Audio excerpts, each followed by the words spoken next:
7 দিন বাদেই চলে আসবো। হ্যাঁ হ্যাঁ, এই গাড়ি আধা ঘন্টা পরেই আসবে। ব্যাগ গুছিয়ে নিয়েছি আমি। হ্যাঁ, সমস্ত কাজ টাজ করে নিয়েছি। হ্যাঁ, এখন মাকে বলেই আমি বেরিয়ে যাব। হ্যাঁ, বাবা একটু সুস্থ হলেই আমি চলে আসবো। ঠিক আছে মা, বলছিলাম আমি বাপের বাড়ি যাচ্ছি। আপনার ছেলে বলেছে তো আপনাকে? 7 দিন বাদেই চলে আসবো মা। 7 দিনের জন্য যাচ্ছ? এত দিনের জন্য যাচ্ছ?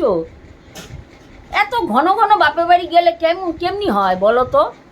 না মা, হঠাৎই তো যাচ্ছি। মা ফোন করলো কাল রাতে, বললো যে বাবার শরীর খুবই অসুস্থ, তো বাবাকে একটু দেখতে যাবো মা। তোমার অতদিন থাকতে লাগবে না, 3 দিন পরে চলে আইসো।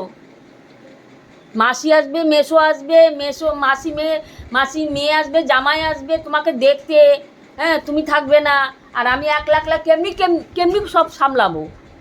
আমি পারবো না, তুমি চলে আসবা। আচ্ছা, ঠিক আছে। যাচ্ছ যাও, কিন্তু এরপরে এত ঘন ঘন যাওয়া হবে না, আমি এগুলো পছন্দ করি না। ঠিক আছে মা। বউরা সংসার করবে, এই যে বাড়াবাড়ি বাপের বাড়ি যাবা, এইটাই হলো সংসার? কেমনি হবে সংসার? আসছি তাহলে আমি।